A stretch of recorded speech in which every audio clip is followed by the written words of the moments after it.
Hi, my name is Martin Perhiniak. Welcome back to the Digital Art series here on PSD Tuts Plus. Today, we are going to talk about sketching. This is the first and most important part of digital art because whenever you start a painting, you always first start with a sketch. Everyone has a different way of laying out the composition, but sketching is definitely a really important skill that you need to learn. I would like to show you quickly an example which I've used in previous tutorials as well. So a painting like this also starts with a sketch. And this sketch, as you can see, is really simple. So it's just a quick sketch done in like 5 minutes or even less, just to find the proportions and scale and character. Your lines should be fluid and quick, just following the motion and capturing the character. And once you're happy with your sketch, then you can always simplify it or clarify it, and then you can add colors, and then you can work on the details. So this is usually the way I create a sketch for a final painting. So it usually looks like this. And I always tell my students that whenever you create a sketch, even though it looks really simple, this is the most important part of the whole painting. If your sketch is not good, if you can't see the final painting in the sketch, then you shouldn't continue with that. You should start a new one. That's why I say it's good to make it quickly, because if you spend too much time on a sketch, it's not a sketch anymore, it's already a line drawing or a painting. Let me show you another example. We've also seen this one. So again, a quick sketch of this warrior, and then the clarified version of the same sketch, the clean line drawing, then the color blocks, details, shadow, and so on and so forth. So once again, this painting starts again with a draft or sketch. So from this to this, we go back in time. Remember, your lines doesn't have to be clean on your sketch or on your draft. The reason for creating this is to make sure that your composition work and the proportions of your figure are correct. And you can draw without a reference or with a reference. These two examples which I've shown here are without references, so I just experiment with lines and I try to imagine a figure, even though it's a realistic or a caricature figure. So these two examples. But if you want to draw from a reference image, let's say from a photograph, then you can easily do that in Photoshop. And this is a technique that I really like to use in Photoshop, and I would like to show an example now for you. So, for example, here's a photograph on the left, and there's the sketch on the right. This is usually what I do. I keep a photograph reference on the left, and then I start drawing here on the right. The advantage of having the photograph and your line drawing in the same Photoshop document is that you can always compare them and make sure that your proportions are good.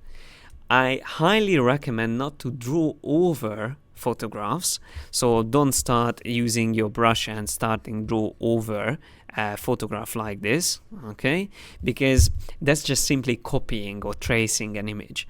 It can be useful as well for a couple of times, but you will learn more if you draw next to the photograph. Okay, so use the reference on the left and then draw on the right or anywhere else where you feel confident to draw. And then once you have most of the lines in place, then if you have it on a separate layer, so your sketch on a separate layer and your photograph on another layer, then you can just simply use the move tool and drag and move the drawing over the photograph. Because the photograph is set to multiply, I can easily see through it and I can see my lines. If I want to see it better, I can even reduce the opacity of the photograph, like this, and then I even see better my drawing underneath it. So I can see that the legs and the bottom part of the body is fairly okay, even though I have some alignment problems here on the feet. But the biggest problem is that the head is not in the correct position, and also the upper body should be more to the top, so it should be more stretched. But all in all, I can tell that the proportions are not bad. So it's a little bit different position, but the proportions are fairly okay. But I can always make my changes after I've seen what's the problem. Okay, so it's very similar if you have ever attended art classes and you tried to draw the human figure from a model. You always had your drawing, and most of the times your teacher came to you and made the corrections on your paper, or helped you to see what's the problem in the proportions or on the shape. In Photoshop, you can be your own teacher, so you can help yourself to see what's the problem with your drawing with this technique. So you can see again easily that this is the sketch, and when I move it over, I can tell the problem. And I can always use the brush and just simply draw over the lines, like here, and just show myself that these important parts of the drawing, and also the face should be here somewhere. Okay, like this. And then when I move back my sketch here on the right, I can use these lines to correct my drawing. So this is exactly the same thing as having an art teacher who helps you to see what's the problem with your drawing. And believe me, if you practice doing this and you make several sketches from photographs, you will improve your drawing skills really quickly and efficiently. So with Photoshop, you can be your own teacher and you can learn anatomy. You just need to find good photo references. Let me show you what kind of references do I like to use.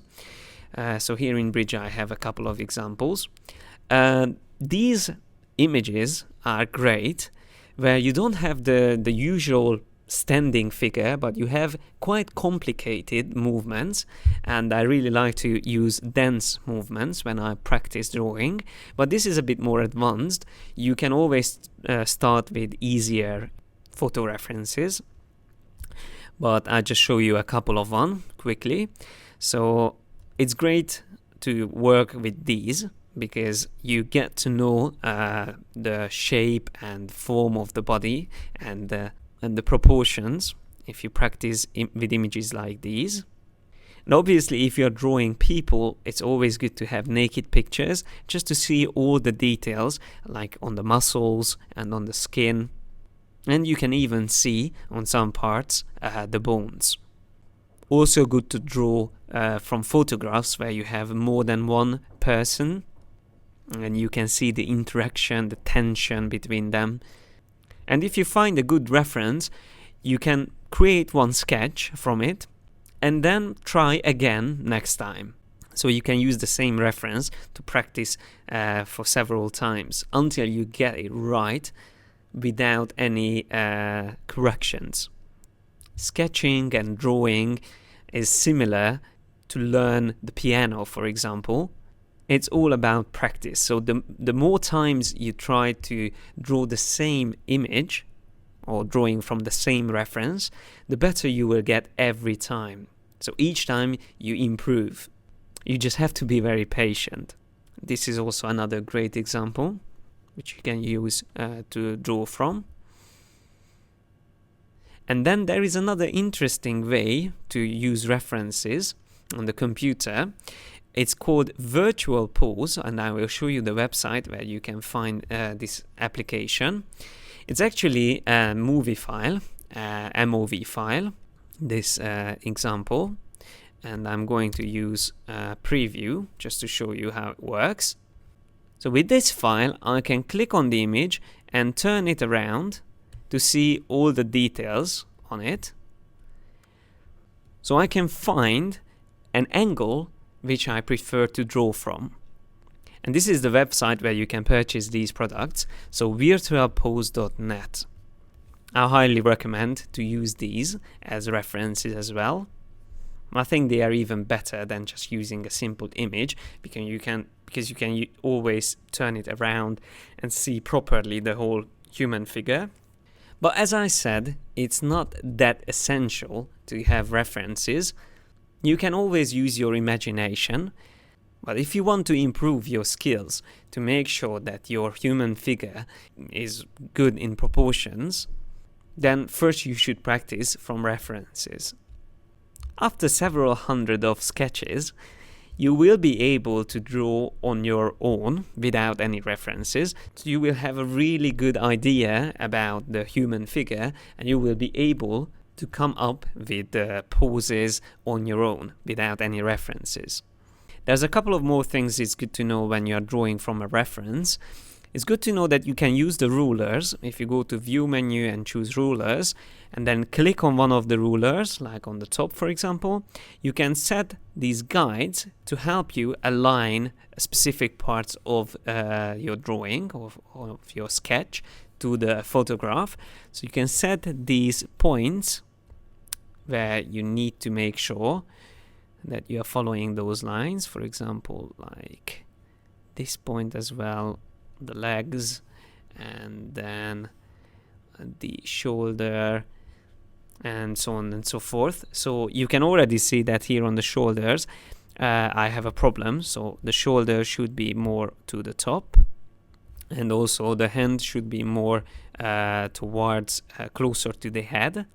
So as I said, the whole upper body should move a little bit upwards.